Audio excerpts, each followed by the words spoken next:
And we really appreciate the ability to come and share our story about, from this long title, of how our journey on how we were trying to prevent early deliveries. And why this slide, I don't know if you all can see it, I like the far side, but the caption is, "That's why I never walk in front."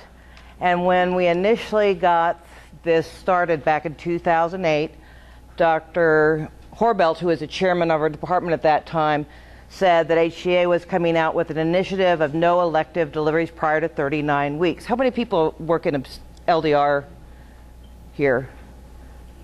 Oh, okay. A few. All right, so you'll probably want to change to OB when you're done with all this. But anyway, it's an exciting field. But my chairman said, "Margaret, they're starting this initiative of not delivering before 39 weeks. I think we're going to get some backlash from it. I don't want you to get caught in the crossfire. So I'm going to have one of our very well trained, very well respected obstetricians, gynecologists do it." And I was thinking, well, that's kind of weird. I'm the maternal fetal medicine, and though I work with a lot of very well trained OBs, I have to justify my existence, right? So I said, well, I should take care of that. So I went ahead and volunteered because I said, how hard really could it be? And we'll see. And so this was our challenge of 39 weeks, and this has been something that has been going on for a long time, that recommendation. And one of the questions is, why, if you have good information and you have good recommendations from the highest information source of our field, American Congress of Obstetricians and Gynecologists, why wouldn't you follow it? That's why I said, how hard can it be? So, now this establishing a culture of safety is not my idea. This came again from HCA, and they need some work here. But and really the concepts are so good and so simple. Once somebody puts it in front of you, this is what you need to do. And so what we try to find is what are the best practices for deliveries for if you needed to do an elective delivery or when you should do a delivery. And then look at the information and standardize them as best you can. And then you communicate that to your physicians, the physicians or nurse midwives and the nurses, and communicate that with the patient on why can't I deliver 2 weeks early because Aunt Shelley's going to come and stay with me and I really want her to see the baby, that kind of thing, on why that might not be such a great thing. And we can't talk about quality without documentation, so I had to put that in there. So one of the reasons why I think in the healthcare field we all most of us are very passionate about our jobs, and we want to do the best we can. And in the obstetrics, if we do something wrong, or if we make a decision that might not have been the best one, we can find ourselves, and patients are the first, lawyers do crop up, but you can potentially end up with a lot of time in a courtroom, that kind of thing. So you want to take the best care of the patient, and but so most doctors, I don't think any of us or any of the nurses think, God, I'm really not so good, but I'll keep trying to do. Most of us, try to do the best we can. We think we're a pretty good care provider. Also, I think it's hard to try to change somebody's minds on how they're doing it. At least for me, because again, we're in medicine. You're trying to think through a lot of things and make sure that you're just not doing things robotically. So, if you've never had a problem doing it this way, I've worked here for 30 years. I've always done it, never had a problem. What's your problem on that I have to change? Another one is, well, show me the data, which I think is important, because if you don't have data to back you up, then why would you change? But then if you show them data on some people, they said, well, my patients are different from that set. And sometimes that's true, because if you're talking about,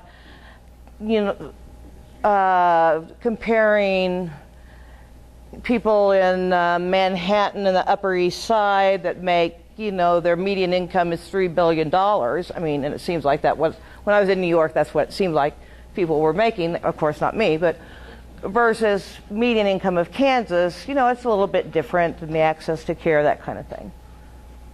And also, and that's why the cookbook slide is, you know, people aren't ingredients. You shouldn't have to have a cookbook to take care of patients, but you also have to remember there's a lot of conditions that are similar to patients, and if something is a better way to treat somebody, then again, why wouldn't you do it? And again, if you can't see it, it's a Moses type character in front of giving a presentation to the board, and the chairman says, well, we'll think about it. So, and I certainly don't want to equate ACOG with the biblical prophets, but ACOG has recommended no elective delivery prior to 39 weeks gestation since I started as a medical student in OB, which is 1981. Now, it's probably even before that, I just can't find their stuff before that time. So anyway, it's been a few years, decades. So it's not new. And then the HCA initiative came out, and I don't know how many of you guys use alligators. You've got to stay away from the alligators. In surgery, we use it, you know, that kind of thing. So again, I like the far side, as you might have noticed by now. So I thought this was great. It says, is it Gail? Or get you, Rascal, get, heaven knows how he keeps getting in here. Betty, you better count him. So anyway, but this was to do with labor and delivery. And like I said, there's a lot of different things to go for labor and delivery, but this was for the elective deliveries. And our passion is, and what every parent wants, what every physician, nurse midwife wants, is to deliver this kind of baby. And so if it was better for the baby for an elective delivery, you would do it. But it's been found that there's, in an uncomplicated pregnancy, remember, we're talking about uncomplicated pregnancy, that's what makes it an elective delivery, because if there was a reason, you would go ahead and do it for that, right? So, and Dr. Rayburn writes a lot of books, again, one of the many rock stars in, or MFM at least, that we have, so. And also you worry about it is if you deliver somebody early, a baby early, and you didn't mean to. You thought they were further along than what you thought. So how, and I'll go over this briefly since you guys won't be determining, many of you don't work in the OB fields, but anyway, what we said is if you were going to have an elective delivery prior to 39 weeks, you had to have an amniocentesis to verify the lungs were ready. And if you didn't, you'd have to have an ultrasound that was done less than 20 weeks to show that you were 39 weeks or further. Well, if it's 39 weeks and after, you can do an elective delivery if you want. So you wouldn't need an amnio for that. Heart tones by Doppler at 30 weeks. I have never been able to get heart tones by Doppler less than 10 weeks. I don't know if any of you guys have gotten it less than 9. So again, that would be hard to do it for that reason, or for basically a pregnancy test, a positive pregnancy test that's been 36 weeks ago. But again, that would be very difficult not to be 39 weeks by then. So we had this criteria. If you're going to deliver by before 39 weeks, you had to have the amniocentesis. So is there a good reason for a woman to be delivered early if it's an elective section, or if it's an elective delivery? Because if there is, then why wouldn't you do it? So far we've seen that it hasn't been so great for the babies, or it's not a improvement for the babies. And for the moms, an unfavorable cervix, there's a complicated score called the Bishop score, and it's, I have to look it up each time, but it's look at how thinned out patient's cervix is, how dilated, how soft, this and that. There's about 5 different criteria. And a good score, or favorable score, meaning likely to deliver, is 8. So if somebody has an unfavorable cervix, you have longer labors, higher medical costs, and a higher caesarean section rate. Again, so far not looking so hot for the moms.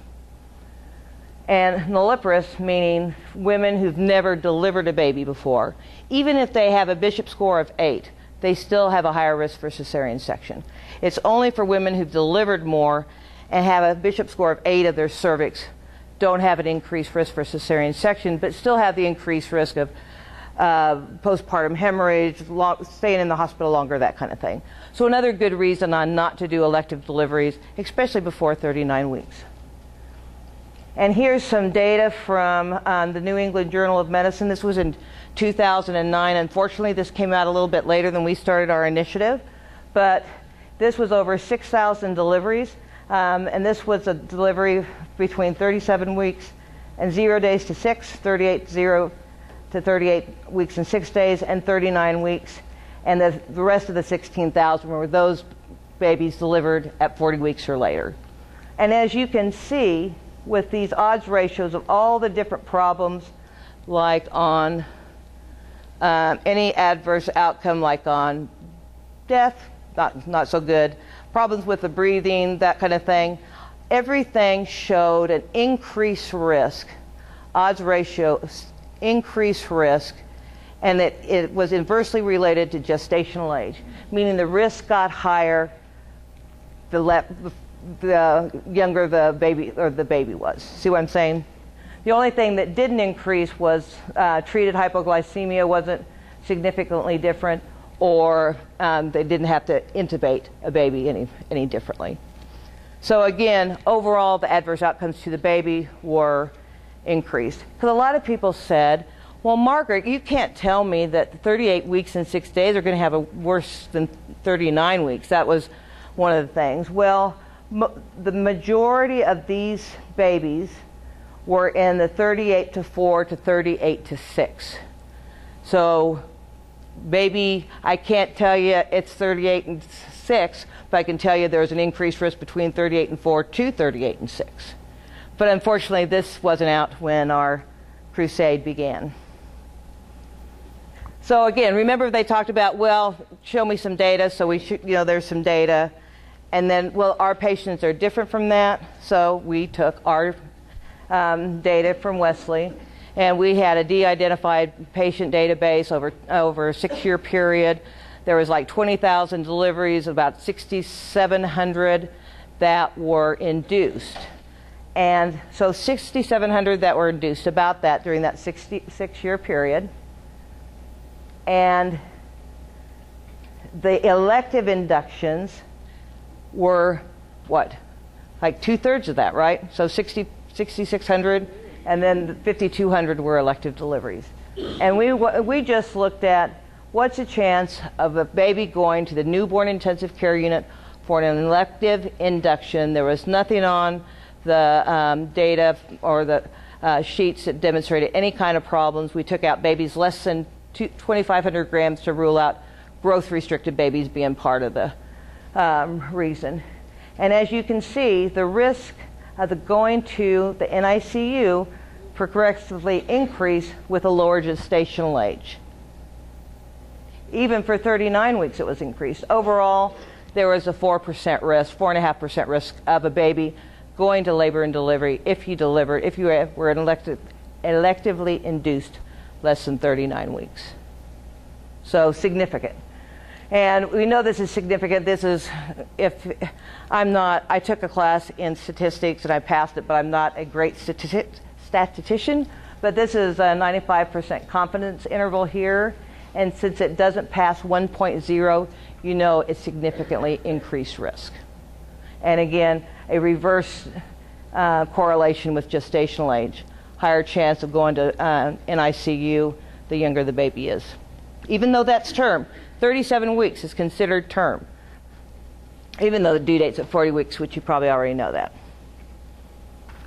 So, why would a woman want to be induced? If her doctor said, well, Mrs. O'Hara, you have an increased risk of, having a caesarean section and baby going to NICU. Well, I go, but mom's going to be, whoops, I'm getting ahead of myself. Mom's going to be here, and that's the time that she can get off work to take care. You hear this, people in labor and delivery hear this, and probably people in surgery hear this about when they want to have their surgery done, that kind of thing. Because they don't want to have I love this picture, but don't want to have an unreliable babysitter. They want somebody they know so they can kind of plan stuff. And we're at the Air Force Base. We have an Air Force Base in town. So during the deployment, and their wife was pregnant, whether she was going off or the husband was going off, you can see why they might want to see the baby. And, well, doctor, I'm 38 weeks. My last baby went into labor at 37 weeks and my baby did fine, anyway. Or you're going on vacation and your patient wants you to deliver, even though your partners are just as nice or just as good as you are. They know you and they want you, and I get that. I mean, I was the same way. So that's why women sometimes in families want an induction or early delivery. So I like this. And this is prophetic, because we put in indications that you could do a delivery, induce or do a repeat cesarean section without having an amniocentesis prior to delivery. And that was for 39 weeks for a singleton, 38 weeks for a twin pregnancy. And that was, that's per ACOG guidelines. And for preeclampsia, growth restriction, IUGR's growth restriction with chronic hypertension, or with absent or reverse end diastolic flow. What the heck does that mean? That's with abnormal blood flow through the umbilical cord, shows that it's getting worse and worse and increased risk for mortality for the fetus. If the woman has severe hypertension, low amniotic fluid, by a couple different ways to look at it. A vasoprevia is when the blood vessel crosses the cervix and it's not in the placenta, it's just in the membranes, and that has a very high risk of, if you're in labor or after vaginal whatever, can rupture and the baby can sanguinate quite easily. And so if we know a baby has that, we deliver those babies at 34 weeks. It's a dangerous deal. Previous classical cesarean section, because they have an increased risk of rupture prior to labor. Non-reassuring, that's really not even elected. That's probably, I don't even need to put that in, because that would be an indicated delivery if there was problems with how the baby was doing inside the uterus. Or PPROM is preterm, premature rupture of membranes. Baby broke the bag of water, or the bag of water was broken. They came in at 29 weeks. They got to 34 weeks. By then, the risk of prematurity is less than the risk of complications from ruptured membranes, so we could deliver. So I went through all this. I had the ACOG guidelines. I had the expert opinions from the Green Journal, which have all the rock stars of OBGYN putting their opinions on it. And I was feeling great about going to our section meeting to present this. And I think Francie was there, and of course Dawn Pacenza was there, who runs labor and delivery. We could not get along without her. She's amazing. But I was so wrong. And I don't know if you've ever seen this movie, but people were upset. And that's the nicest. Some people were really upset. Are you telling me that la la la la la is like I was asking them to sacrifice their firstborn? It was on some people. That's a few. And I tend to exaggerate a little bit, but people were upset. And anyway. So our chairman at that time, he was really smart in a lot of ways. The people that were most vocal about their disapproval of what was going on, they put them on a committee with me to rearrange and put down what was right.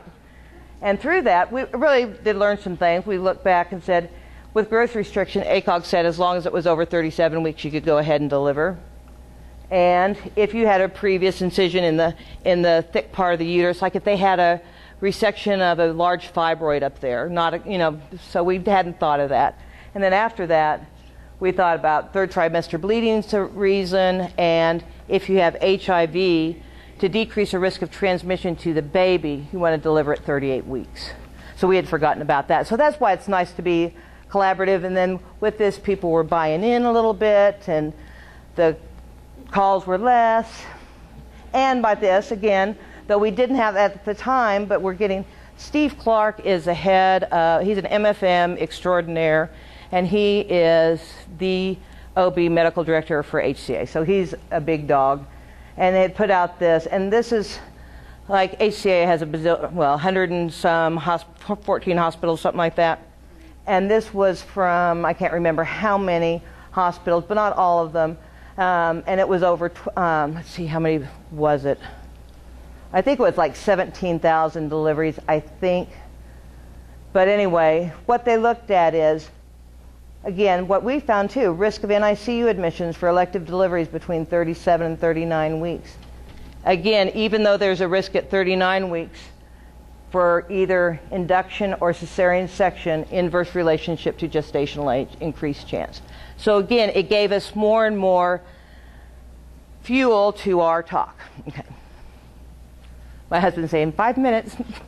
So, and also we had good support from, 10 minutes, from the American Pediatrics, ACOG, like we talked about, March of Dimes, A1, and of course, those of us who work in the hospital can't forget the Joint Commission. So how we got this out there, we've established the best of practice. We tried to standardize them, now to communicate it to our hospital physicians. We have one midwife, so we gave lectures. We sent both snail mail and email notifications several times, because after the first couple times we still heard somebody, but I never got that. Well, and I ignore my mail a lot too, so I kind of get that. But so we sent it several. This wasn't actually at our section meeting, but it kind of reminded me of that first section meeting we had. It was pretty raucous, in a civilized way. And then also, this is for just talking.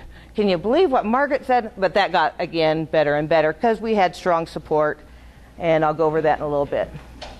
So putting the best practice.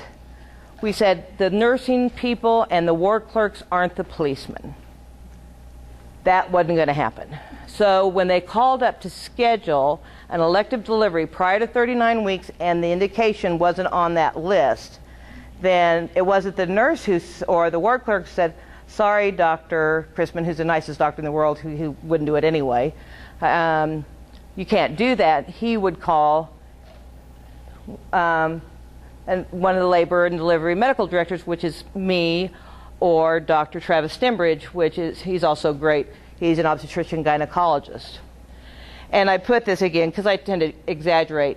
Most of the calls were very civilized. I only remember 2 where swearing and yelling were involved. And surprisingly, not from me, because I tried to stay cool on that, which isn't my middle name, but anyway, but again, that got less and less. But again, it was a little bit surprising how a few, and again, it wasn't the majority, but it was a vocal minority. And then if elective delivery was performed at less than 39 weeks, you didn't have the amniocentesis, you had to document the heck out of it on why you're doing it. And there's a possibility, and it wasn't like hanging a hammer over your head, but if you didn't have a good reason, then you're going to go in front of the OB exec, which, as you probably would guess, is where you go to plead your case that this isn't a class or type of offense that needs to go to KMS. So, are we making progress? 2003, they had 269, 2004, 333, so it went up. Remember, we started in 2008. Why we're missing the in-between is we changed over the database, so we didn't have that good of information. We had 8 patients. They all went before the executive committee. I don't think they ever did again. 2009, there was only 1. And in 2010, there were 0. So that's great. And we did our happy dance, which I will not show you here.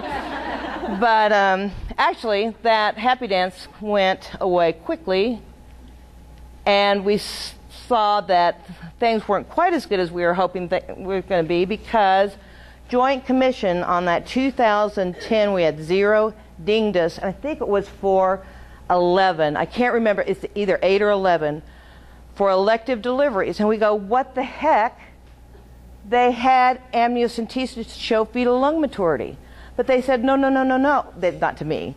But they gave, no, you can't, even if you have an amniocentesis, if it's purely elective, you're still not supposed to do a delivery. Why is that? And again, this is a retrospective study from Alabama, and they looked at babies from 36 weeks to 38 weeks and 6 days with documented lung maturity versus babies at 39 to 40 weeks without documented lung maturity. Again, even with documented lung maturity, there was increased risk the earlier you delivered. So even though lungs are the big thing, it's not everything.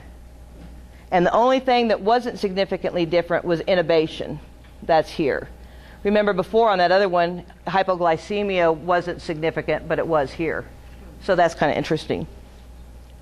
So the Joint Commission's list for conditions that could justify an early amniocentesis for lung maturity are these high blood, all these problems with a mom, multiples, malpresentations, that kind of thing, polyhydramnios.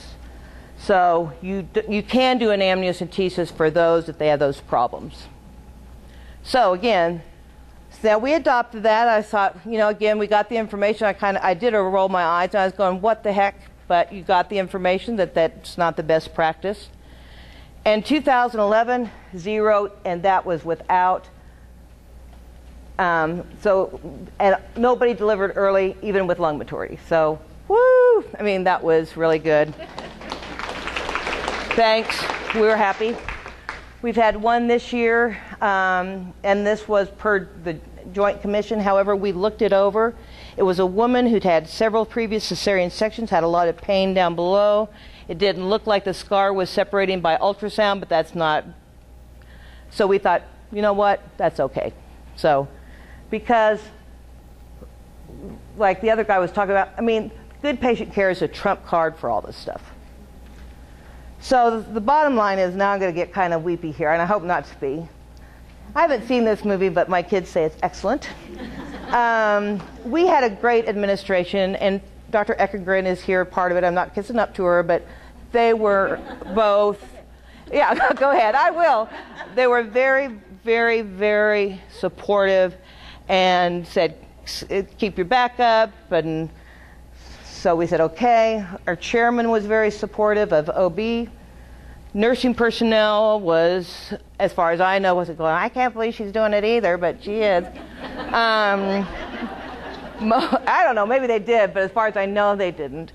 Colleagues, most of the colleagues, like I said, most of the physicians, family practice, OBs were great about it. And did I mention that in nursing, how Dawn Pacenza is, we couldn't run our LDR without her? Did I tell you that? Okay, yeah. So, and we had the great data behind us and risk and quality management. So we had everything in place. Was there some bumps? Yes. Are there continuing challenges? Yes, because there's still new recommendations. ACOG used to recommend chronic hypertensives to deliver at 39 weeks, assuming everything was okay. There was no growth restriction, no superimposed preeclampsia. Now they recommend between 38 and 39 weeks if they're not on any antihypertensives to maintain their blood pressure. So who's going to decide, 38 or 39? That's what we'll all have to get together to decide. And then there's Dr. Sponge, Catherine Sponge. She received You're the Best MFM in the World award at the, so again, a rock star. And so people, and all the people on that wrote this with her, the et al. Are big names. They're talking about doing early deliveries for a lot of different stuff ACOG hasn't said. Like monodi twins. What are those? Identical twins where they share, they're in separate sacs, but there's only one layer of the membranes instead of two, and they can have some increased risk. They're recommending delivery between 34 and 37 weeks. Why is that? And how do you decide when? I don't know. So anyway, I like I said, I appreciate being able to talk to you all. After this, it's like giving birth. I had an epidural, so I don't know. But people tell me if natural childbirth, you sort of forget it after it's over. Now, after going through this, it was a good experience. Like I said, kind of know who your people who have your back, and it really showed us on a way to help us to improve health.